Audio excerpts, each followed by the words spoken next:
All right, it's June prune time. Yay, rain gardens! Lush! Lush!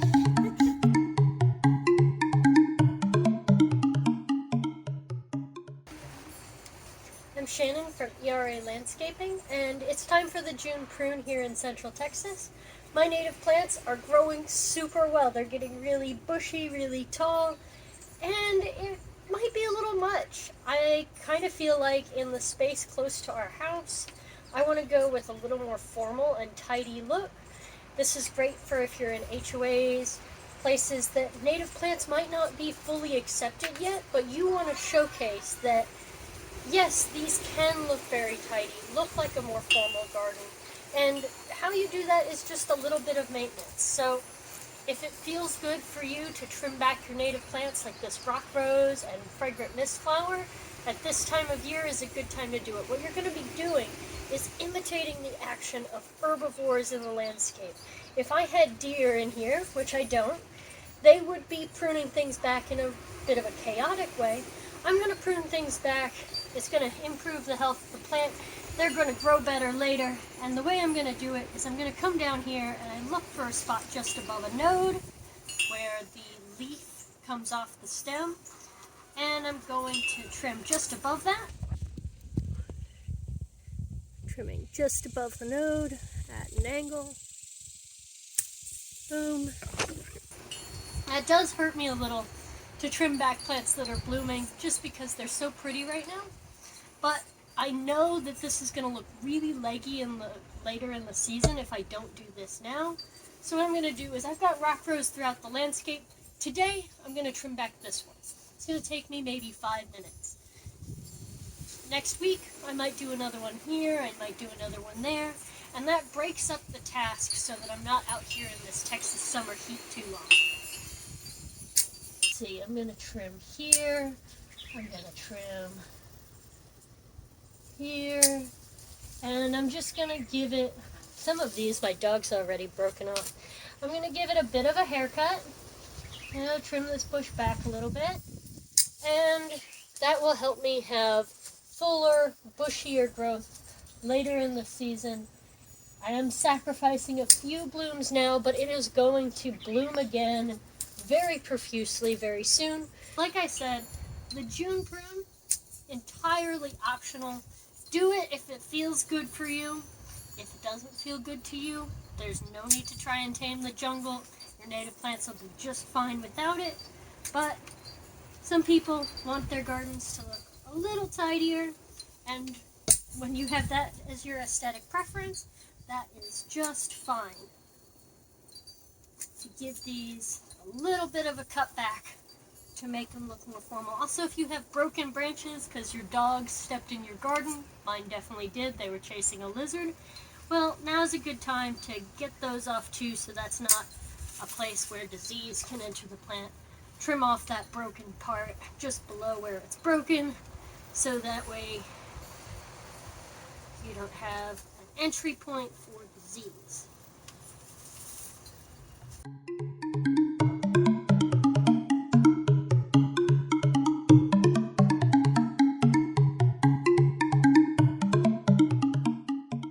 The next plant on my list is this fragrant mistflower, and this is one that in the wild would get browsed by deer. In fact, one of the ways you can kind of interpret whether a plant should be pruned back or not is whether there's going to naturally be herbivores. We don't have any deer here, so I'm going to enter the ecosystem as a deer and prune this back. That's going to give it a bushier form, which looks really nice in a more formal landscape. And also with plants that experience herbivory naturally, doing that actually helps them to have a nice flush of growth. So there is a plant health reason to do this and also an aesthetic reason to do this. We're just mimicking nature here by pruning this back. Here's a good one, just above the node, and at an angle. Easy peasy, trim, trim, trim. I'm a deer, and a deer would not be this orderly or this nice to the plant. It might pull on it. And that's okay. Animals are part of the ecosystem. We're gardening for wildlife. We just don't want too much deer pressure all at once. But to a certain degree, their actions in the ecosystem are necessary. And if we don't have them, we need to replicate them. So that's what I'm doing.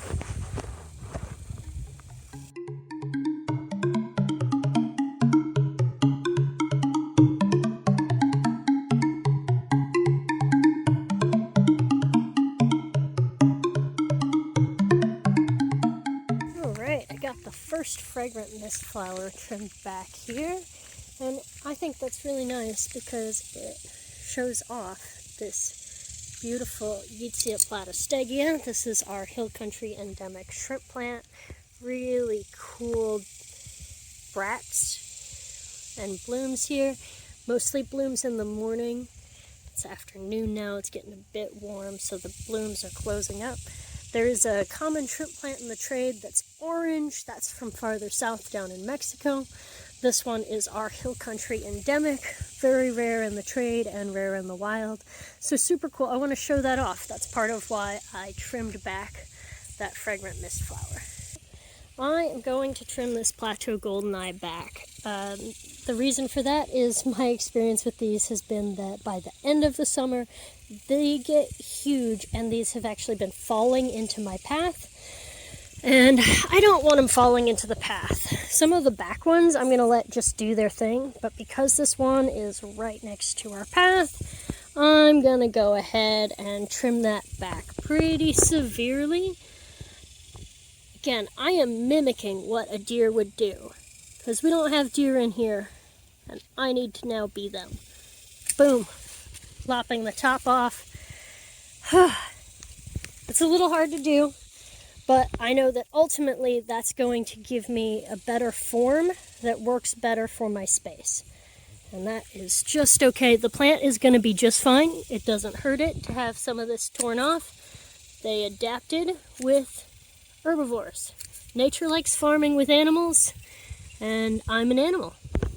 And there we go. That's one side of our yin yang rain garden pruned back. We got the rock rose pruned. My Fragrant Mistflowers, I got those pruned. Those will be really bushy in the fall. When the monarchs are migrating through, they'll have that beautiful white bloom that the monarchs love. And I got my Plateau Goldeneye trimmed back so that they don't fall in my path. Woohoo! Okay, this path's gone a little wild, even for my taste. So we're gonna do some trimming back on that. Come on, dogs. Come on. Come on. Valley, come on. Good dog, Valley. We are in front of our stained glass bicycle wheel. And the Maximillian sunflower that I planted to control the Bermuda grass is doing a great job of shading out Bermuda grass. But I also know that if I don't prune it back at this time of year, by October, when it has its beautiful blooms, it's going to be falling over into my path. So what am I going to do? Actually, Rob's going to do today. Chop it back down below knee height. This is going to encourage it to have bushy growth, and we're basically just mimicking a herd of bison coming through, chomping this, knocking this down, and it is going to grow back nice and bushy and beautiful, and we're going to have more blooms, and we're also going to be able to see that wheel again, and we won't have that problem in October of floppy stems. All right, let's watch.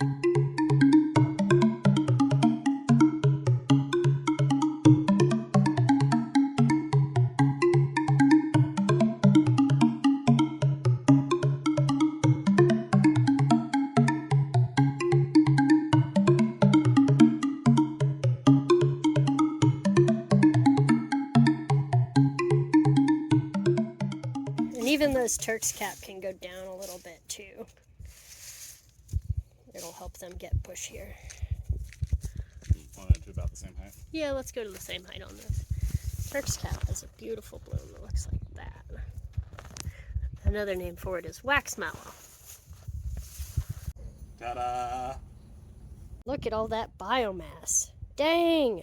So we call this the yin yang rain garden, because it's kind of in the shape of the yin yang with the berm and the swale. You can see Rob is working his way down into the basin part of it now. It's really hard to tell that it's as deep as it is when we have all this tall stuff growing here. One of the main plants that we have going right now is tall Aster.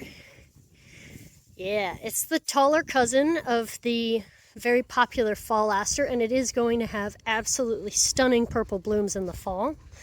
But like the Maximillian sunflower, if we just let this stay tall like this at this point in the summer, it's going to flop over while it's blooming, and that's not necessarily what we're going for. So we're going to trim this back, just like we did with the Maximillian, down to about knee height, and make it so that we've got a little tidier look through the summer, and we're not so floppy in the fall. The monarch butterflies absolutely love feeding on this while they're migrating. It's an important nectar source. And one thing to keep in mind whenever we're doing our June prune, no, we're not hurting the plants. This is not mean. We are just mimicking nature. We are mimicking the action of herbivores coming through. This plant would have grown with bison around, so a herd of bison is coming through today, and they are chomping down and trampling down these fall aster. Rob, do you think you can bison it up in there? So that's the type of biomimicry we need in our rain gardens.